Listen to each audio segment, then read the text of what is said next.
certainly enjoy coming here. I certainly look forward to every event. I enjoy a win here more than anywhere. In the first IndyCar race, held in 1984 at Long Beach, Mario led from green to checker. 1985 was again Mario on the pole.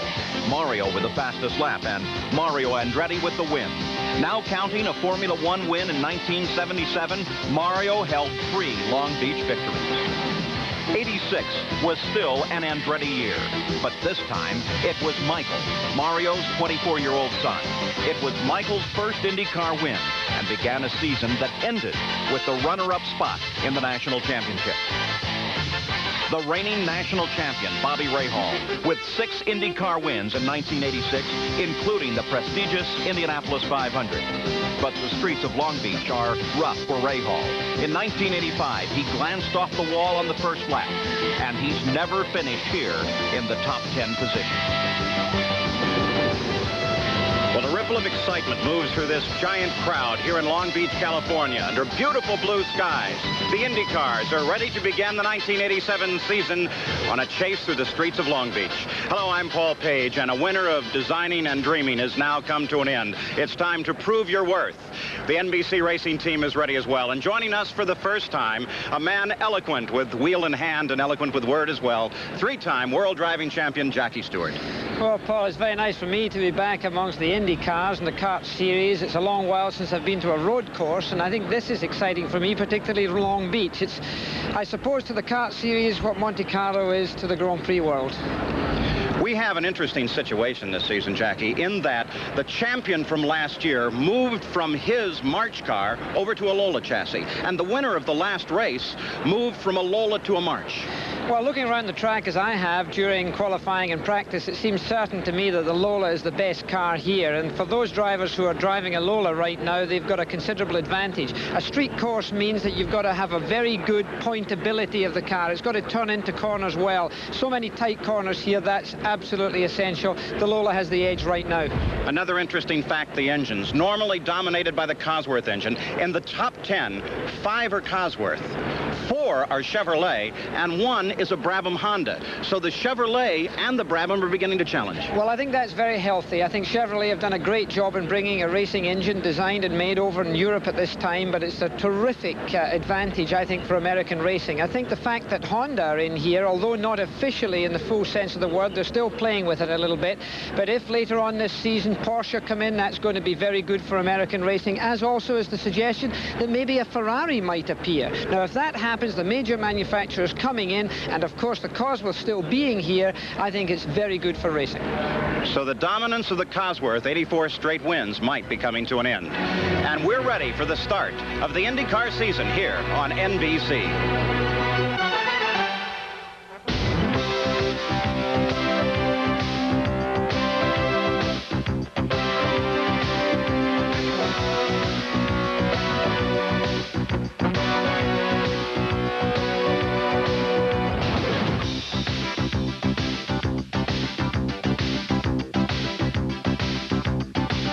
NBC Sports presents the IndyCars.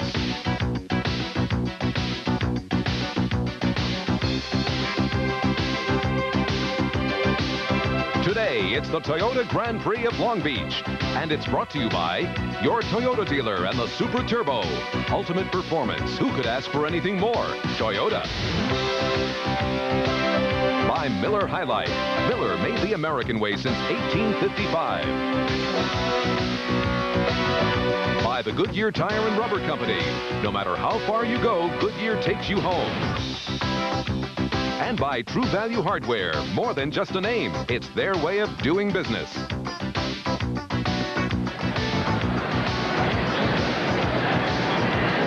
Andretti, the pole sitter, sits ready to begin the 1987 season. A brand new car, an even newer engine, a new power plant to challenge the streets of Long Beach. And his car owner, Paul Newman, just a few feet away, coming off a victory in his own right, winning an Academy Award as Best Actor for the very first time. Now he worries about victory and Mario Andretti. And then there is son Michael, 24 years old. He is the defending champion here at Long Beach. And his challenger last year and throughout the season, Al Unser Jr. And Roberto Guerrero, who nearly won the last race at the end of last season. But the time is at hand. Here's Bob McCurry of Toyota. Gentlemen, start your engines. And now the roar of over 20,000 horsepower begins to echo off the walls of the building here at Long Beach. Carrying the number 1 of the national champion, Bobby Rahal, sits ready. A final check of the mirrors, a look toward his chief mechanics. The front row ready now to push away for the first race of the 1987 IndyCar season. And the first row rolls out. It's Mario Andretti on the pole and Roberto Guerrero just alongside. Now the rest of the field begins to roll through. Emerson Fittipaldi, twice world champion, another road racer, Kevin Cogan alongside him in row 2. In the third row, on the inside is the defending champion, Michael Andretti. To the outside, Al Unser Jr. Bobby Rahal, not a specialist here, but Jeff Brabham, always a bridesmaid. 3 times he's been second, 4 times he's been second in kart races. Back in the fifth row, the pole sitter from 1986, Danny Sullivan, a Chevrolet-powered machine. And alongside Danny is Tom Sneva, who has always finished at Long Beach in the top 10. As we take a look at the rest of the field, there is Jose Legarza of Mexico City, Arie Luyendyk of Holland. In the 7th row, rookie Jeff McPherson and Fabrizio Barbaza, also a rookie. In the 8th row, Ludwig Heimrath Jr., a rookie, and Chip Robinson. The 9th row, rookie Didier Thayes and Rick Mears, longtime veteran. The 10th row, Randy Lewis and Rocky Moran. Back in the 11th row, veteran Dick Simon and 3-time Indianapolis 500 winner Johnny Rutherford. And in the 12th and final row, Dennis Firestone and Tony Bettenhausen. There are 6 Lolas, 2 PC-16s, and 16 Marches in this field ready to take the green flag. 24 Indy cars at Long Beach. The distance of the race, just over 158 miles, 95 laps. That should require 2 pit stops. The circuit at Long Beach is 11 turns. 7 are to the right, 4 are to the left. Now, let's take a look at the circuit at Long Beach with Jackie Stewart. Well, Long Beach, of course, is quite slow in its character. If we go from the start-finishing line, we get up to about 176 before the first corner. Then we go down through the box, second gear as the lead line follows the course. We'd still be in second gear. We'd be accelerating into third gear there, into second gear again for a right-angled corner, keeping it in second gear all the way through there, almost a tunnel. Then we get into third gear as we start what they call the back stretch, up to about 160 miles an hour before braking heavily into second gear again, third gear, back into second gear, then into first gear for acceleration from the slowest part of the circuit, back to the start-finishing line, passing that about 135 miles an hour. It's a tough 66 seconds. 95 of those laps, and you can be the winner at Long Beach. The pole sitter, Mario Andretti, as the crowd now begins to come to their feet, anticipating the start here. We're ready to go. This is the opener of the 1987 season. Andretti, Guerrero, they come off the line. They're ready to face the green flag. The rest of the field strings through that hairpin. They form up very nicely. Nick Finoro, the starter, has the flag. He takes a look. The field is good, and they're green and racing. Andretti has the lead. Fittipaldi dropped right in behind.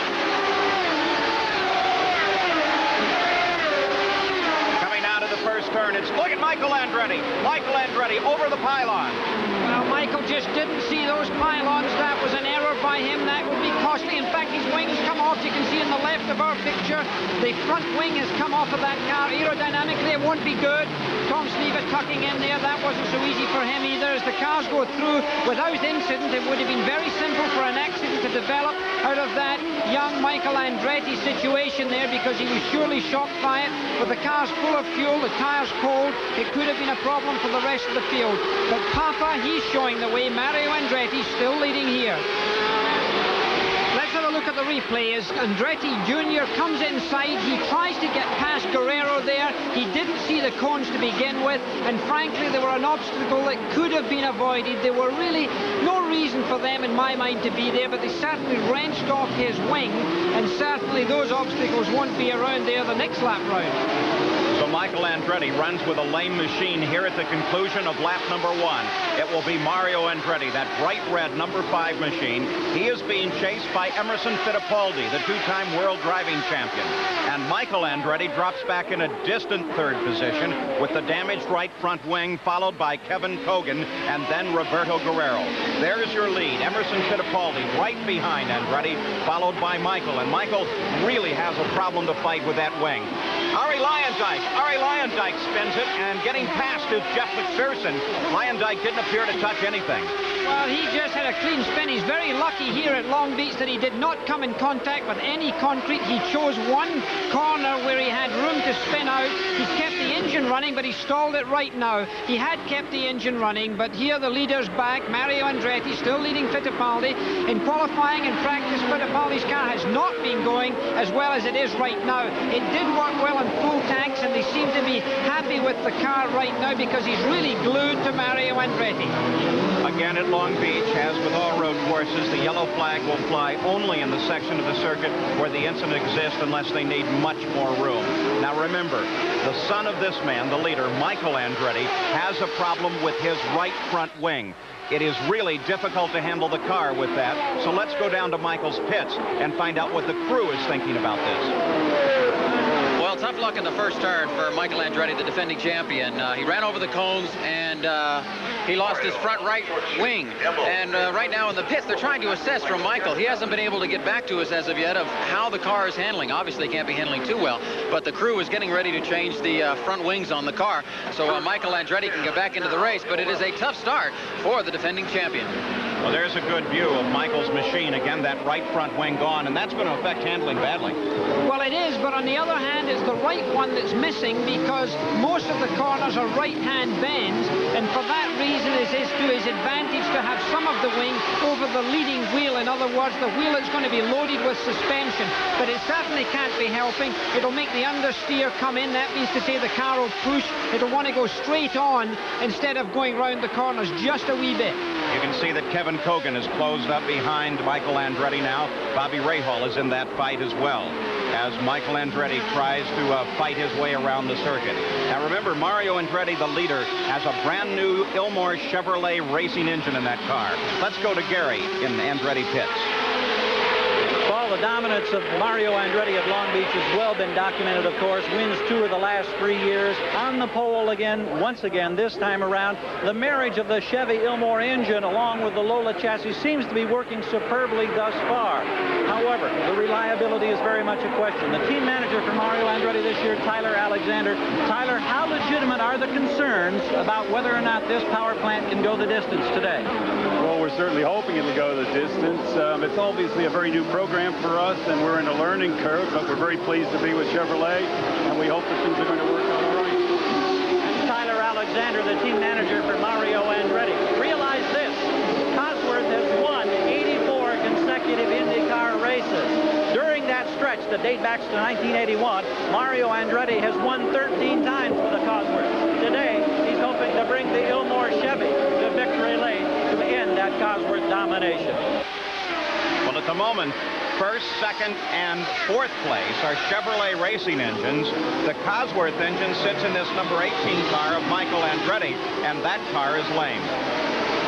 Well, Michael has a little traffic jam behind him here. I think his wing's slowing him up, and therefore Kogan and Guerrero are closing in on him. Michael's using a little bit of extra road going down the straight. You can see he's not in the racing line, so to speak, because he fears, I think, that he's going to be passed by Kogan. That front wing is certainly not helping him. It's certainly not giving him the front end bite. So Kogan and Guerrero close up behind Michael Andretti and battle for third place. Arie Luyendyk in the pits. Remember, he spun earlier. Apparently that spin causing some damage to the car. There go the leaders. First Andretti, then Fittipaldi. Here comes Michael Andretti, then Kevin Kogan, then Roberto Guerrero. Bobby Rahal comes through. Bobby Rahal has something wrong. The right front wheel damaged. Back to the leaders, but Rahal with a problem. Yeah, he's hit a wall. He's kissed a wall. He's certainly knocked the wheel out of place. This is the big threat to all race drivers on the street course, particularly with the high concrete walls around them. You can do it with front wheels or rear wheels, and certainly Rahal gave it a whack with the front wheel. We can see it here again, hopefully in slow motion. The 3 cars go through, and then you'll see Rahal bang. That's where it comes. You can see the car coming through a little puff of smoke, and already you can see that wheel way out of line. The end of the race for him. So Bobby Rahal, with that right front wheel cocked, now sits in the pits, unbuckles, pulls off the steering wheel, and climbs out. The end of the day for a man who has never done well at Long Beach. He crashed here in 1985. He has never finished in the top 10, and he is out in the early going once again. The battle continues for third place. Michael Andretti holding off Kevin Kogan and Roberto Guerrero, as Bobby Rahal, disgusted, once again is forced to walk away from his car early in the Toyota Grand Prix of Long Beach. We'll be back. We're back at the Toyota Grand Prix of Long Beach. Paul Page with Jackie Stewart, Gary Gerould, and Bruce Jenner. Mario Andretti is the leader. He's led from the green flag, but you can see he is being closely and hotly pursued by Emerson Fittipaldi. Well, I think the Andretti car is working just as it has in practice and qualifying. Mario knows how to set up a car, enormously mature race driver, but of course Fittipaldi is no fool either, and he's done his bit in serving an apprenticeship of making cars work, particularly around street courses. This is a second life for Fittipaldi in a way. Of course, he had won 2 world championships. I had raced a lot with him. I've raced a lot with Mario also. He's a very aggressive driver, more aggressive in fact than Fittipaldi is. Of course, the third car comes into the picture now, Michael Andretti, then Kevin Kogan. Now Andretti still has that wing missing.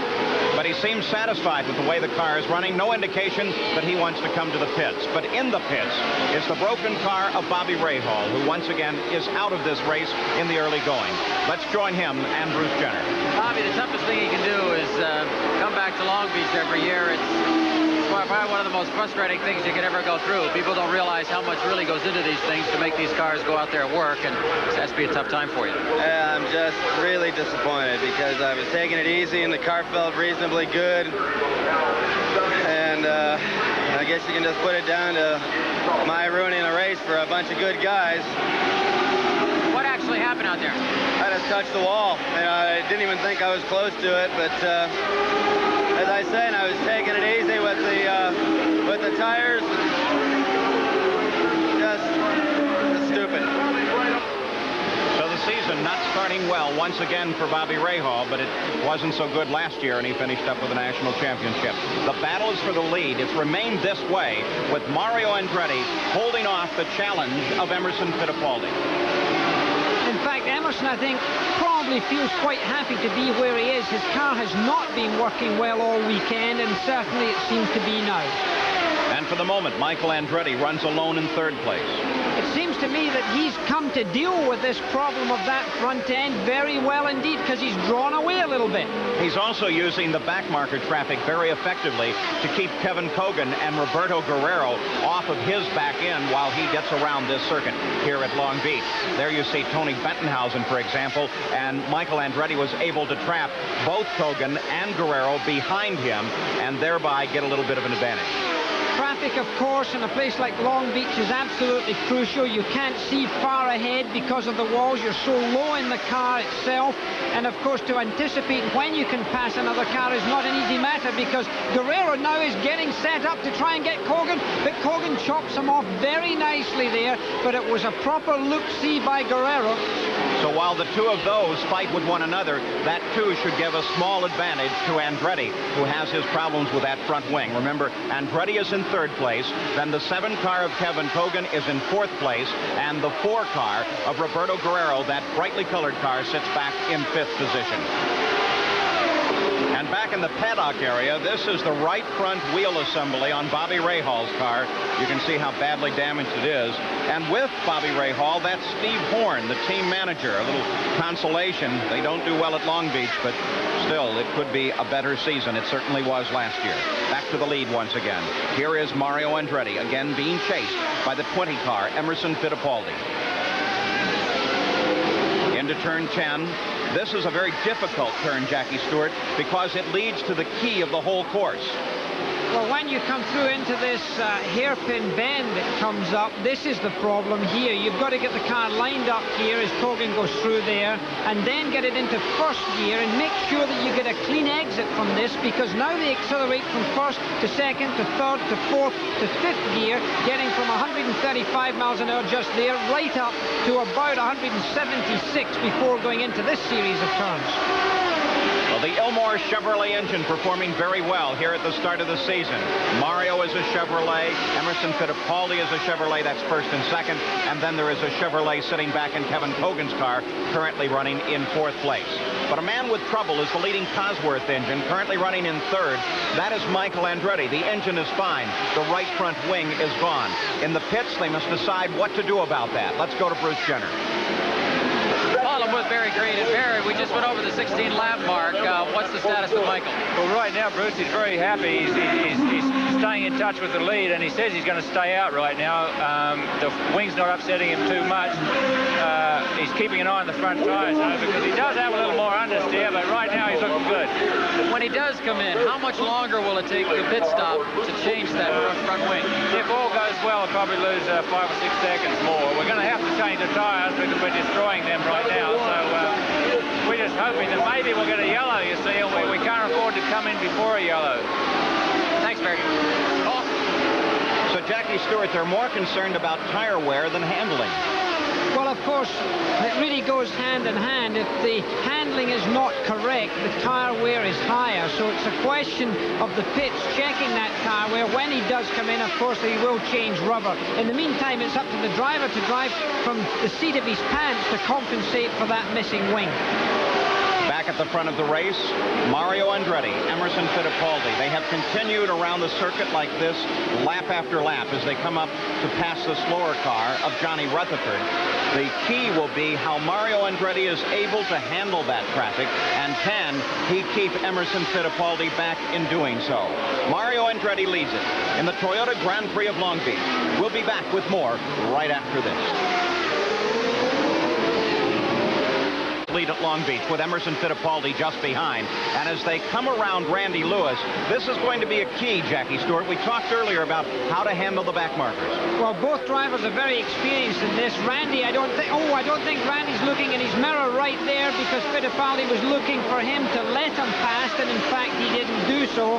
Now he'll get him in the main straight, I suppose. But really working the traffic is a skill. You've got such little vision from where you sit in a low car such as you're looking at right now. You're only a couple of feet off the ground, really, and you can't see around cars, so you've got to see the opportunity as it comes along. And if another driver is not cooperative, it can really cause a trouble because of the close confines of a street course like this.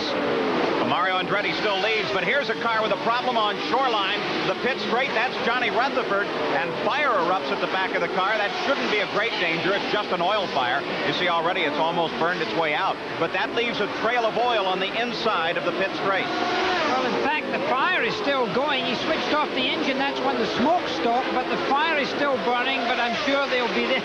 That lady with the pail of water, or maybe it's sand there, won't do a great job, but I'm sure they've got extinguishers there ready for that. The emergency crews always on hand. Back to the lead, Mario Andretti, bright red number 5, and Emerson Fittipaldi chasing him. Mario is an absolute master as they come through the smoke-laden area where Rutherford has laid down a trail of oil, and the fire still burns there at the back of Rutherford's car. Now, using water is just fine to put out an alcohol fire. It dilutes the alcohol out, but when a turbocharger fire like that, there's a little bit of oil in there. Nevertheless, it appears out now, and Rutherford is safe. We are looking at the fight for fourth place. That is Kevin Kogan, the number 7 car, and he's being chased by the number 4 machine, Roberto Guerrero. Well, there's Kogan taking the tight line at the end of the straight, tucking himself in there, and he's got underneath that slower car as he accelerates along now. This is important for him again. Remember the traffic factor. Guerrero gets through. The other driver, being a gentleman, moving over and letting him breathe. It's very important to be able to look at your mirrors, and when you're changing gear, going through tight and fast corners alike, and to have to look in the mirror as well as your gauges is no easy matter. Ludwig Heinrath there right now looked in his mirror, and there he does it again, looking for Mario Andretti. Now, he's used to road courses. He's been in Formula 4. He's been in Formula V. He knows to look in that mirror. Mario Andretti still the leader, and Danny Sullivan slows down. He's right at the head of the pits, and Gary Gerold's right there. Well, an unscheduled problem. We don't know what it is. Danny Sullivan has just coasted to a stop coming out of turn number 11. One of the kart officials, Big Bill Luchow, was there conferring with him. When Sullivan rolled to a stop, he gestured as if he didn't know what the problem was. We don't yet know. His crew and his pit are at the opposite end of this long straightaway, so he's a long way from home at the moment, and obviously out of luck at Long Beach. So Chuck Sprague and the crew now begin to run up to Danny Sullivan to push that car back. But the question, Jackie Stewart, is going to be the Chevrolet engine. Danny Sullivan has a Chevrolet. So does this leader. So does the man in second place. If it's the engine, then Mario Andretti has a problem. Well, it is a relatively new engine, of course, and there's always bugs to get out of new machinery, and of course it's a threat if we're beginning to see the ugly head of a little problem being developed here, but maybe it's a little too early to say that yet. Now, I did say that the engines were the same. Mario Andretti has a single wastegate, while most of the other cars have dual wastegates. Here is Michael Andretti. He still runs in third place. He still races with that right front wing totally gone. It must be a tremendous job to be able to handle this car around the circuit. But Michael is doing the job very effectively, continuing to run right from the green flag in third. And Roberto Guerrero brings the number 4 machine. He was in 5th place. He's in for routine pit service. And you can see the heat coming off the exhaust there. Of course, most of that is the alcohol being burned. It's interesting from a driver's point of view. He turned away the refreshment that he was offered. You lose about 5 or 6 pounds in weight in a race such as this, but he turned away his drink. Emerson Fittipaldi, second place, and the leader, Mario Andretti, both stay out yet another lap. They are not ready to come in for their planned pit stops. Roberto Guerrero, 21 seconds in and out of the pits. They changed all 4 tires. You can see the new labels still on these tires. And here is Danny Sullivan. The Penske team being told by kart official Billy Camphausen, get your car over to the side and out of the way as they push it through, because there are other cars making stops. One of them, this man, Michael Andretti. Now, will they work on the wing? Let's go to the pits and Bruce. Michael Andretti bringing the Graco March to a stop, and you can see the front damage that he has to the car. They're putting a new wing over the side, but nobody seems to be working on it. Michael Andretti, now they're starting to pull it off, and they're going to put the new one on. They say it won't take too much longer. They went for left outside tires and a right rear, and now the front end is going on. You can see how quickly the front can be changed. They think it'll only take just a few minutes, and what they don't want to do is go down another lap. So Michael Andretti, the defending champion in this race, it is a tough start for him, but with a quick change here, right now they're adjusting the level on the front end of the car, making sure the wing is right, and off the jacks, and really a great job for the Graco team. They did a nice job of getting the car in and out of the pits and making that front wing change. An agonizing period of time for Michael Andretti. And Jackie Stewart, how do they know that they got the wing at the right angles? Well, that's one of the big questions. I think we're going to have to wait and see. I should think that Michael Andretti will be talking to his pit on his radio and telling them if the car is handling much better. Unser Jr. is in. So is Fittipaldi. Here's Gary Gerold. Fittipaldi hits the march right on target. The crew over the wall quickly. They go to work on both sides of the race car, and of course they're topping off. The first measure now on the fuel test becomes a factor. It looks like fresh rubber all the way around. Gary Robazzini going from the left to the right front side now. Fuel hose is uncoupled. Looks like they're ready to come off the jacks. Emerson Fittipaldi back in action in just under 20 seconds. Well, he's done it in the past. He's doing it again. Mario Andretti is still staying out, despite the fact that now everyone else in the starting field has made their first pit stop. So his fuel economy appears to be much better. Well, it would seem that Mario may not have to drive his car quite so aggressively if he's got that much fuel left, because the leading cars are using much the same engines, and of course there was some concern before the beginning of this race as to whether fuel would be a problem. Mario Andretti is still the leader at Long Beach, and we'll be back with more after these words from your local station. pit stops at the Toyota Grand Prix of Long Beach. Mario Andretti is the leader. He has not yet stopped, though most of the other cars in the top serial have made their pit stops.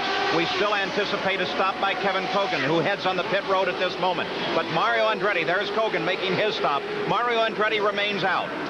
Well, Kogan, you can see again the heat of the exhaust as Kogan sits calmly in the car waiting to be told when to go. It's very important that he's told by one man who puts it into gear and accelerates out. Obviously has to be careful of his transmission. The question is this man, Mario Andretti. Will he stop now? He slows down and heads onto the pit lane. Let's go to Gary Gerould. There he is, twice a winner at Long Beach. Mario Andretti coming from the pole position, hits the mark right on target. Left front already off, right front is off. Now the right rear comes back over the wall. Fuel hoses coupled. Everything appears to be routine at the moment. This Newman Haas team efficiently getting the Chevy-powered Lola in gear, ready to go. Mario revving the engine down off the block, and the leader is back on course. And as Mario Andretti comes out, we look for Emerson Fittipaldi. It appears that Mario Andretti will come off of this stop and retain the lead. There is Fittipaldi as he comes onto the main stretch. At the same time, here is Mario Andretti all the way at the other end of Shoreline Drive, so Andretti keeps the lead. So Mario Andretti now with full tanks and new tires. They're not brand new, they've been scrubbed, but they are cold, and you can see the car moving on the racetrack. That was because of the cold tires. Mario will take about 5 or 6 corners to get the temperatures up. At this time he's working with a car that's heavier than it was when it went into the pits, because now it's got its full load of fuel on. With those cold tires, he's got to redial himself in to the intricacies and the accuracy of driving within those concrete barriers. So with the pit stops now all complete, the positions have remained almost unchanged. Mario Andretti leads it. The 20 car of Emerson Fittipaldi is in second place. In third place is his teammate, Kevin Kogan. In fourth place is Al Unser Jr. Fifth place is Roberto Guerrero. And owing to that very long stop to work on the front wings of the car, Michael Andretti has dropped back into sixth position. Well, there you see Emerson Fittipaldi. He's also in new tires now. Of course, he's settling in, and he's getting lined up to get through under braking. That's the tight way to do it. You use the road to your best advantage. Of course, that team have got new sponsors for this year. It's about a $5.5 million year for a team to be financed as well as they want to be, with about 10 engines in the garage. They bring about 6 engines to this race for both of those drivers. So it's a big budget operation. You would expect to see the same kind of money being spent by Penske and, of course, for the Mario Andretti effort. And remember, there's only one driver in the Carl Haas Paul Newman team. And the car that Emerson Fittipaldi got around there was Jeff Brabham. Jeff is in 7th place, so the leaders are now beginning to work their way well into the top 10. And in that 15 car of Jeff Brabham is that new Brabham Honda engine. Jeff worked with it a lot last year. They hope for a great deal out of it this year. Here's a Chevrolet engine with its problems as Chuck Sprague and the Danny Sullivan team try to get that car started. It is not going. It is not going at all, and it does not appear to be a good day for Danny Sullivan.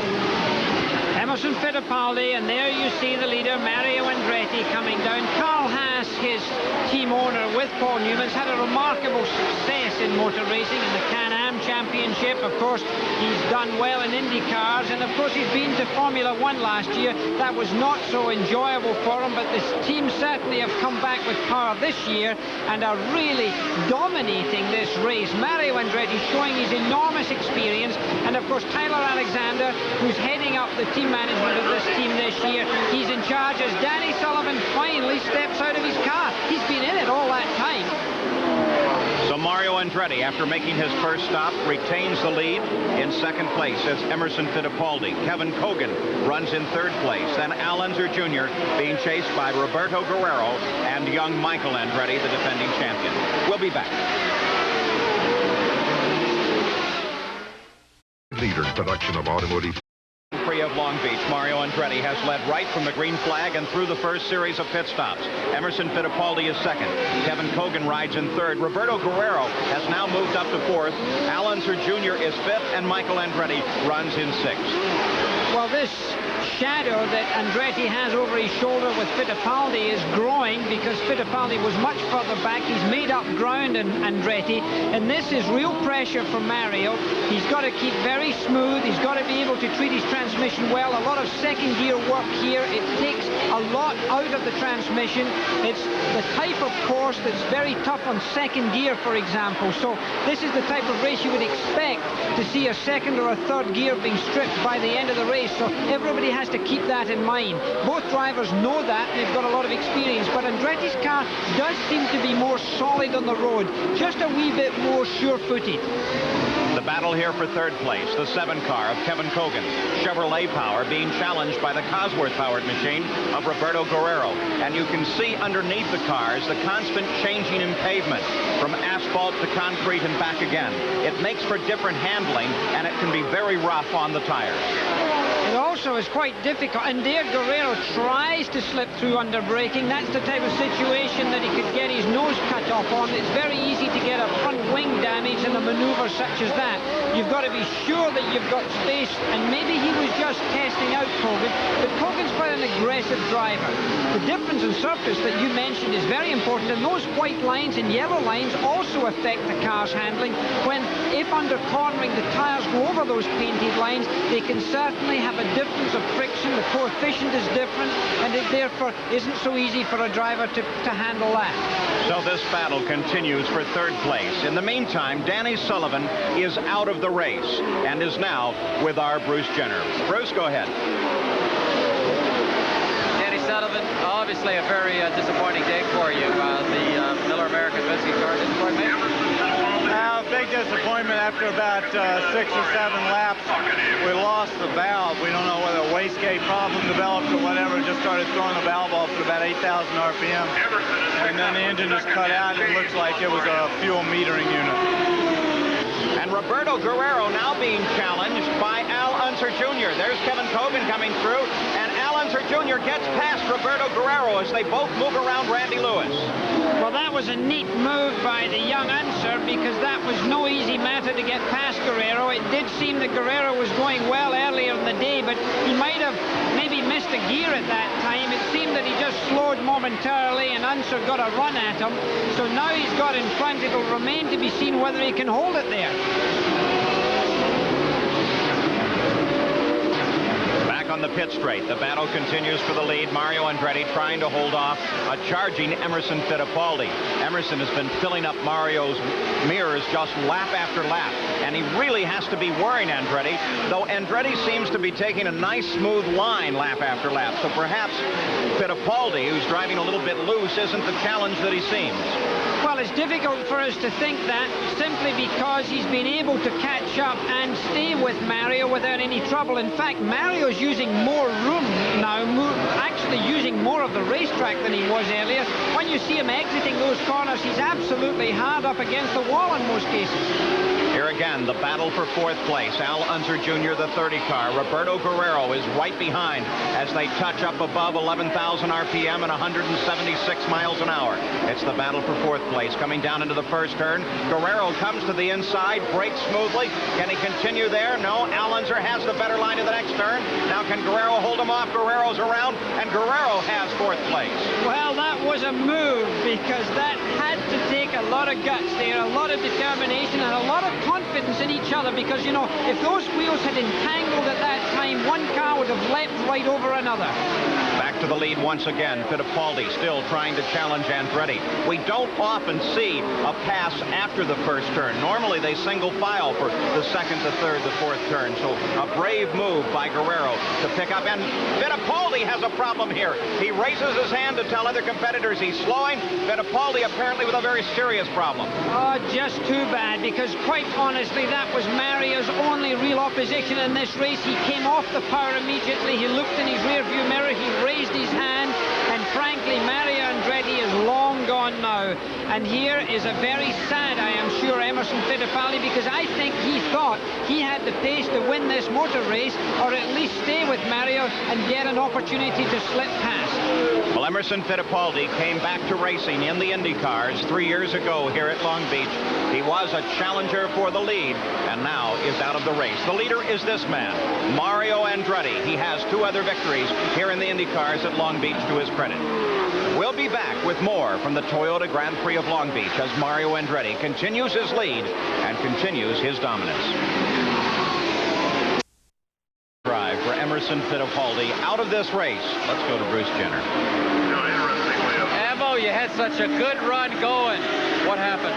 That's the point. Was the Westgate valve broke like after 25 laps. I lost 2 inches on pressure and for sure damaged the engine because the Westgate valve breaks for sure is going to make a hole in the piston or damage the valves. It was really a shame. The car was running beautiful. You look so strong, and also you had probably the best view of Mario Andretti. He's out there. He seems to now, with you out of it, he seems to have this enormous lead, about a 50-second lead on the field. Can anybody out there stay with him? No, I don't think so. Mario was running very consistent, running strong, and it's a shame. And I'd like to dice with Mario to the end of the race. I think it would have been a great race. The 2 of you were in there battling. Thank you. That Mario Andretti is in fact handling very well. The question has to be the engine. Remember, 2 Chevrolets are already out of this event. Mario Andretti, the leader. Jose Garza with a quick spin, just taps the wall. Well, it's not a particularly comfortable place he's in. As you can see, the cars passing him are really very close. Of course, there's flagmen there to be sure that they know about that, but even so, it's never nice to be there. Mario Andretti, the leader, having to thread his way past that car of Jose Garza. Garza was in 10th at the time and pulled that spin right in the traffic lane. Very dangerous position. Now you see Garza is back and running, as in fact is running right behind Mario Andretti, the leader. Here's the 2nd place car, Kevin Kogan. He is being pursued by Roberto Guerrero. Brand new team this year. Guerrero, you can see, is having his problems. When he comes off the throttle, a lot of exhaust gases burning through the turbocharger. Well, that usually is a telltale message of things not to be good for the future in an engine, because when those gases start escaping in that fashion, it's either coming from the wastegate and the turbo, or it's coming from valves in the engine that may have become unseated. So we'd have to keep an eye on that. But by Jove, he's making a charge right there. He's up in the inside and he's through. A very clean pass by Guerrero right there. That's the type of situation that in a way Kogan should not have allowed him to get into. So Roberto Guerrero picks up 2nd place, and you've got smoke coming off the back of Kogan's car. There you see a display of blue smoke. That's usually oil. Well, I think that may have been the reason that Guerrero got past so easily. I think he was already off it. I think there's a reduction in the power of Kevin Kogan's engine there. I think that was my observation there. I think it was him that may have backed off a little bit. Question again, we're talking a Chevrolet engine as Al Unser Jr. comes by and picks up 3rd place. So Kogan with obviously a terminal problem now, and another Chevrolet engine in doubt. Well, it's a question now as to whether the Chevy engine is going to hold up. As I said at the beginning of the show, it's a question of a new engine getting married into a chassis, and its lubrication, its cooling, its vibrations, and all of these things can go wrong. So there is Kevin Kogan as he struggles his way onto the pit road and down into the pits. His pit's only a few feet away now, but with that display of blue smoke at the back, it looks like the day may be over for Kevin Kogan. Indeed, he doesn't even try for the pits. He rolls the car back toward the paddock. So Kevin Kogan is done. The indication is that some of these cars, especially those with dual wastegates, which they've installed for aerodynamic purposes, are having problems with the wastegates, and that is destroying engines. So here is Mario Andretti, by the way, a single wastegate on his Chevrolet engine, performing well. Let's go to Gary Gerould now. Well, with this talk about problems relating to wastegates, possibly, Gary Rovazini is the crew chief here for Emerson Fittipaldi. Tell us, what is the function now of the wastegate, and what happens when it malfunctions? Well, the wastegate regulates your boost, and when it fails, usually it makes the pop-off valve open up, and you lose all your manifold pressure. That you're down on horsepower. When it goes away, you can't regulate the boost up or down. It just closes shut, and you can't do anything but just hold hope that no problem will recur into it. Once that happens, for all intents and purposes, your day is virtually done. You could stay on the course, but you're not going to be able to be competitive. Is that correct? Well, we were down about 2 inches, and we felt that that wasn't hurting us. Our mileage was good, so we thought we were still in good shape. But as you see, something broke, and I don't know if it was wastegate related problem or not. We'll have to look into it. Thank you. Thank you. Well, back on the circuit, here comes Michael Andretti. You can see his left front wing now is askew, and just behind him is his father. There comes Rick Mears, and then there is Mario Andretti closing down on his son. Well, this wing that is out of line, in fact, for Michael Andretti is really giving him a problem. And there, of course, is young Al. He's bumping over the bumpy streets of Long Beach. It's a tough job on suspension. You can see the car having to work quite hard over those bumps. This is something that a road course gives differently than the billiard table surfaces you often get in purpose-built racetracks. And, of course, it's an added problem for the engineers to get the suspension married not only to the different surfaces, but to those bumps. Well, the top positions have all stabilized now, with Mario Andretti leading Roberto Guerrero, then Al Unser, then Michael Andretti. Now, Al Unser Jr. has actually won on this circuit, not in an Indy car, but in one of the Toyota Celebrity races, the Pro Division, 2 years ago. This is this year's edition of the Toyota Celebrity Race, which pits some professionals starting behind the celebrities, and they work their way around the track. Here is Jason Bateman trying to get past Richard Dean Anderson, and indeed he gets it done. You'll notice the speeds are slightly different and the lines are vastly different. That's Perry King as he takes on Hollywood Hamilton and ricochets off of both him and the walls. Well, you can see that their driving styles do leave something to be desired. Well, the rookie Jason Bateman won, beating out Richard Dean Anderson. The pro winner was Juan Fangio II, followed by Pernelli Jones. The Toyota Celebrity Race is all a part of Toyota's overall commitment to motorsports. Well, our involvement in motorsports, we learn a great deal about technology. I've been in racing for about 35 years, and in NASCAR racing as well as this type of racing, and the great wealth of knowledge on engine performance, suspension, and car design, aerodynamic design is a great function from racing, as well as the popularity of the products. So we learned that, plus we think winning is a very important thing. So that's why we're in racing. Well, at the Toyota Grand Prix of Long Beach, it is Mario Andretti. Now with an enormous lead, he's actually closing down behind his son, Michael Andretti, and Michael currently occupies 4th place. So Mario has lapped most of the field. This broadcast is being produced under authority granted by Championship Auto Racing Teams for the private use of our audience. Any reproduction of this broadcast in any form without the express written permission of Championship Auto Racing Teams is expressly prohibited. We'll be back. Blue Southern California skies that watches the run through the streets of Long Beach. There's 2nd place, Roberto Guerrero. 3rd place, Al Unser Jr. Then comes Jose Legarza. That's Barbaza with a sick engine over on the inside of the circuit. Now look here. Here comes Michael Andretti. And right behind is his father, the leader of the race here, who is now lapped all but the top 4 positions on a magnificent run here at Long Beach, California.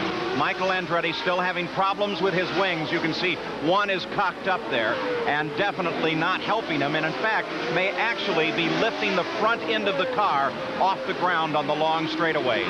Now Mario Andretti closes up and sees Michael just ahead. The Andrettis, the name has absolutely dominated the run at Long Beach. They live in this quiet eastern Pennsylvania town of Nazareth, a city that has one street named just for the Andrettis. And just down the street, just across the street from the high school, is the family home of the Andretti family. Inside speaks of high technology and of the racing career of all of the Andretti family. There are 3 large trophy cases for Mario's awards. Michael has a smaller corner of the room for his trophies, including his Long Beach Cup from last year. Michael is following his father's footsteps. I don't know if I'm just looking at Dad's record. I think any driver I think that's their goals. You know, they'd love to be world champions someday, win Indy and win IndyCar championships. So I don't see that it's because of Dad that I'm going after them. It's because I'm a race car driver. For Mario, watching Michael race is still very difficult. No, it's never easy. It's not easy now. I'd rather probably be in the race myself, maybe because then I'm occupied by what I'm doing. To be just an outright spectator, it's to me, it's a chore. It's terrible. You're leading at Long Beach, and he comes up in the mirrors. What do you have to start thinking about? What does he do well? Well, first of all, I have to start thinking about, well, I got to just go out and still drive hard and clean and not make the mistake, and try not to think about that it's him behind me. You know, in this game, a lot of it is psychological, and you can do yourself in real quick. And, you know, as long as I can do that, I think I could still be fine. You know, I mean, if he's going to get by me, he'll have to get by nice and clean. The Andretti men love high-tech toys. Anything that is fast and loud. There's a massive collection stored at their home in a garage down the street. Michael drives his off-road pickup truck, Anna Laganda. Mario is a little more exotic with his Countach. Remembering that Paul Newman is one of Mario's owners, this could be a scene out of The Color of Money. In this case, the part played by Tom Cruise is played by young Michael. Ooh, that was nice. On the circuit, it's a different matter, though. Mario Andretti is just behind his son, and Michael is trying to hold on. Well, it's youth and exuberance against the old dog of knowledge and maturity, and it's tough for a young man to keep that behind.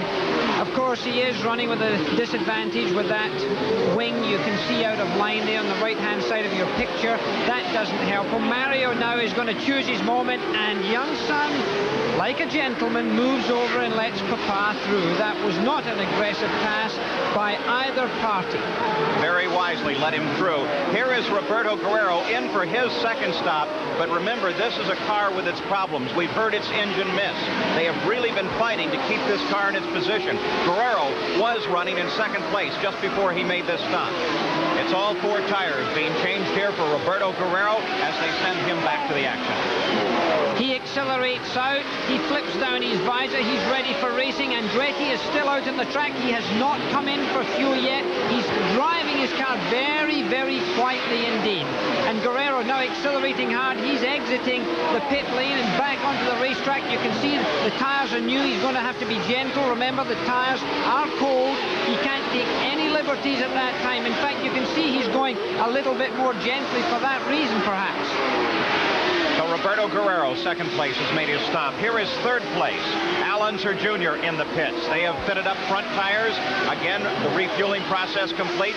Now everything on board, and Al Unser Jr. rolls back into the action. So second and third place have made their stops. When will this man stop? Mario Andretti. He went 2 laps beyond everyone else on his first stop. This is his second and final pit position.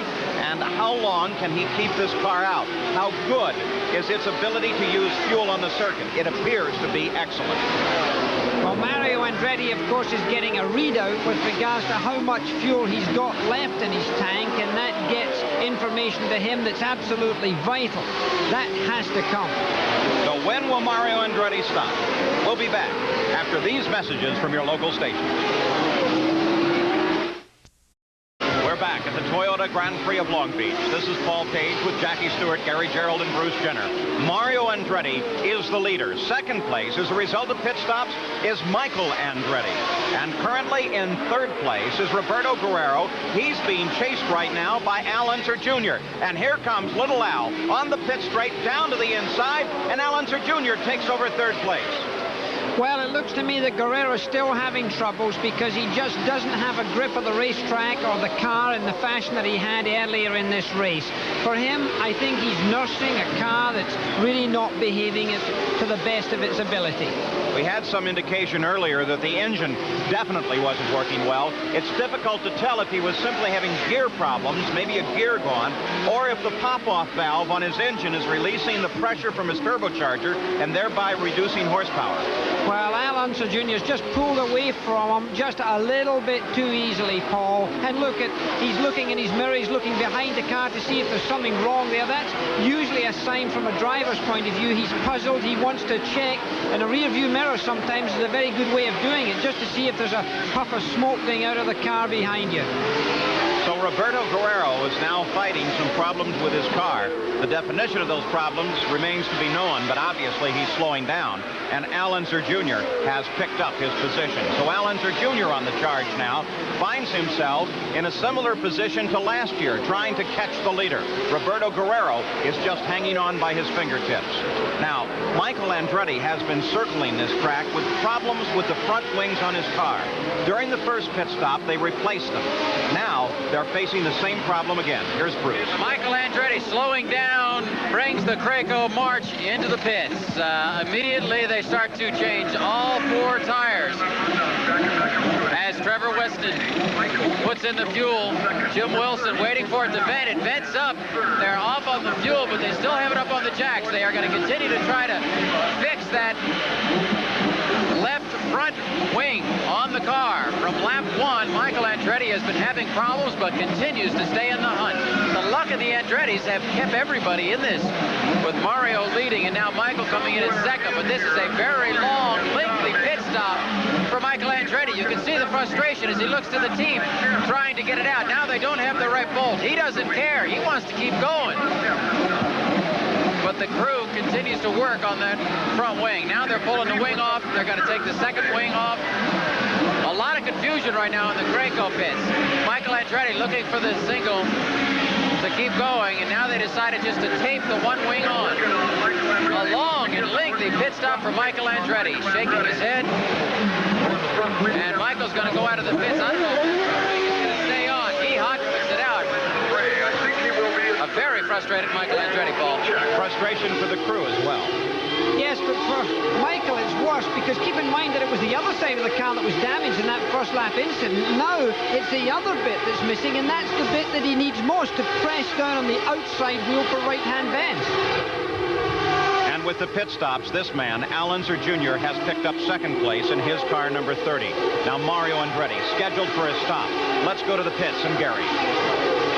Here's the man of the moment, Mario Andretti, and what a rare luxury when you can come in for your final scheduled pit stop knowing that you have nearly a full lap on the entire field. It looks like it's going to be fresh rubber all the way around, and of course they'll use virtually all the remaining fuel. It's been a magnificent afternoon as the man who won here the first time the IndyCars competed and doubled it the next year is hoping to make it 3 out of 4 and is away in 21.5 seconds. Nice smooth stop for the Newman Haas team, and Mario Andretti without question will keep the lead. Remember, he's already lapped most of the starting field. As we watch up the pit road, there comes Mario. He's really burning the coals as he heads down the pit lane now. Well, for Mario Andretti now, he's got to be conscious that he's closing towards the end of this race. He'll be looking for every little vibration in his car. Those are the kinds of things that a race driver gets very nervous about at this stage in a race. And Andretti's been through it so many times before. There's Tom Sneva in the pits, currently in 4th place. Sneva always does here well, and he's managed to do it again, just hanging on, being competitive, now running in 4th place and should maintain 4th with that stop. Back to the leader, Mario Andretti. With that Ilmor Chevrolet racing engine, 2 of them have already fallen by the wayside. Can Mario Andretti continue this pace? Can he win a 3rd race at Long Beach? We'll be back. Al Unser Jr., then Roberto Guerrero, followed by Tom Sneva, and then young Michael Andretti, last year's winner. Let's go to Gary Gerould now.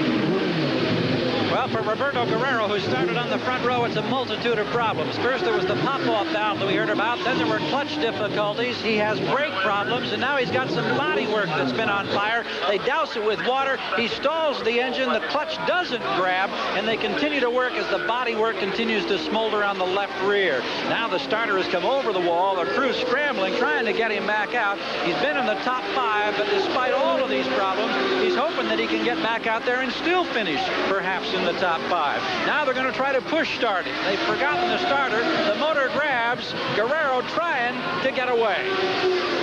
Well, the engine does catch as we watch the leader, Mario Andretti. Tremendous heat in that engine compartment. The turbocharger in the engine bottled in there so tightly it builds up tremendous heat. In fact, especially so when the car is stopped in the pits. And here's a problem with Roberto Guerrero. Now what was heat has blossomed into full flame as he climbs out of the car. And now Guerrero remembers the car does have an onboard fire extinguisher, and he'll just try and use that. Well, the office will be closed for Roberto Guerrero at this Long Beach event. Mario Andretti is now going to drive with silky smooth touch. He's going to be going down through the gears from 5th to 4th to 3rd to 2nd. He's not going to be jumping down through the gears because that way the transmission can be jarred and that could be a problem. It's going to be Mr. Smooth from now on. There's second place, Al Unser Jr., the same position that he occupied at this time last year, only then he was just behind Michael Andretti. He is much further back in second place from Michael's father, Mario. And there is Tom Sneva. Sneva currently runs in 3rd place, and he comes around to lap young Michael Andretti, who is still struggling with that car and its bad wing.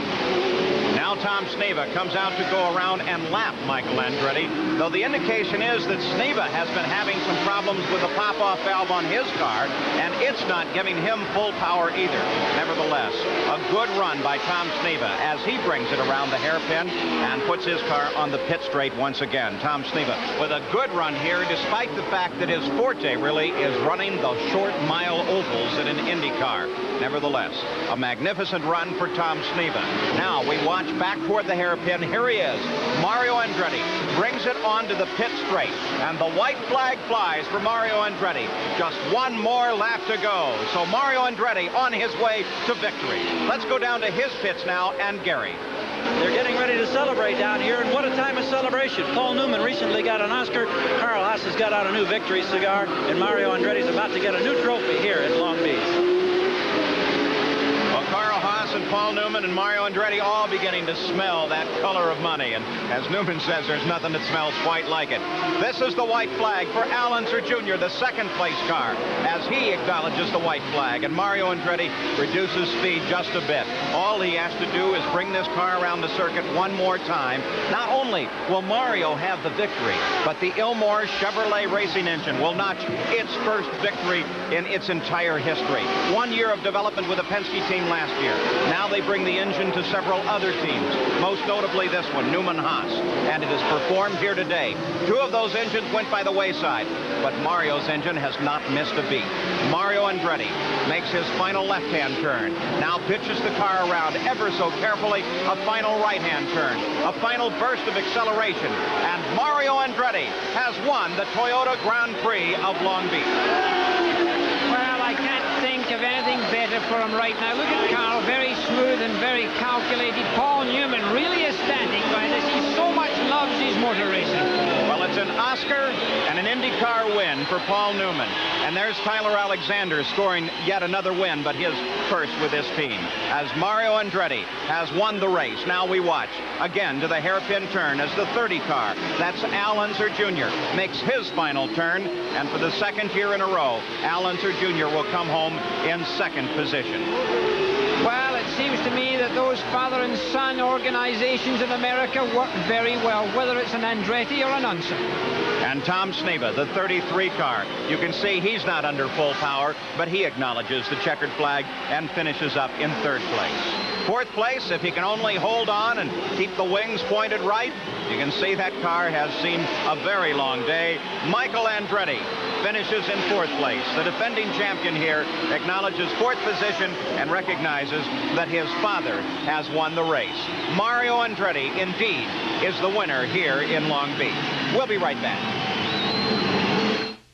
At Long Beach, California, the run through the streets, and Mario Andretti is once again the victor. For the Indy cars, the name Andretti still at the top of the field. Mario the winner. The defending champion Michael Andretti finishes in 4th place after a very, very long day. Al Unser Jr. finishes in 2nd position. So the day is over. Mario Andretti and a new racing engine, the champions at Long Beach. Let's go to Gary Gerould. Paul Paul, here's your usual celebration. It's becoming quickly a tradition at Long Beach. The name is Andretti, of course, as it has been the last 3 years.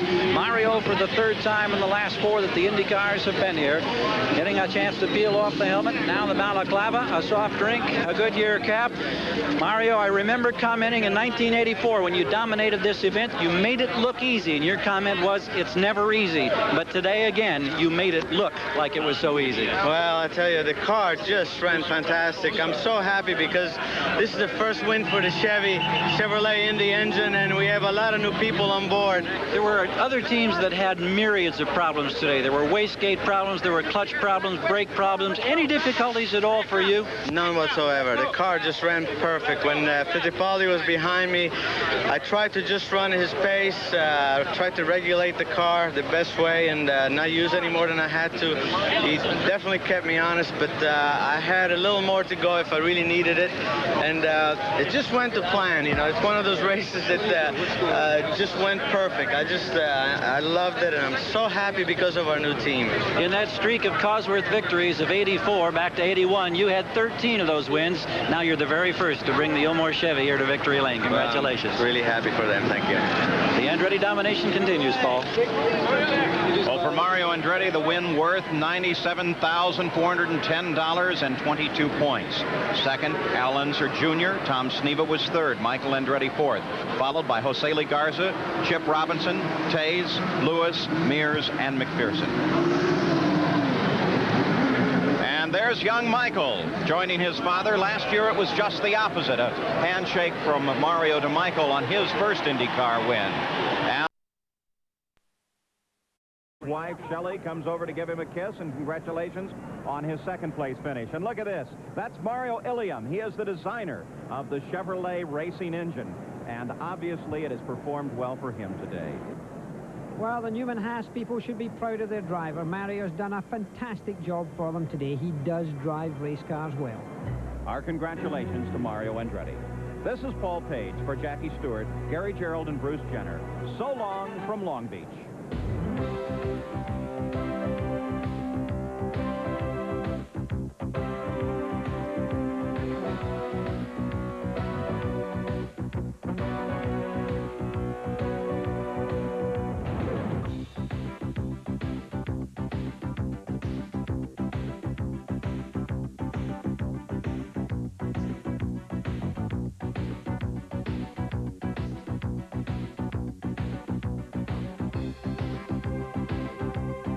The Toyota Grand Prix of Long Beach has been brought to you by your Toyota dealer and the new easy-to-own Tercel EZ. Who could ask for anything more? Toyota. By Miller Lite. For great taste, there is only one light beer.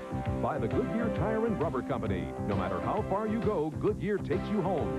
And by Domino's Pizza. Domino's Pizza delivers quality in 30 minutes or less. One call does it all. Get out the lens paper. You guys, the cheap seats. You got the good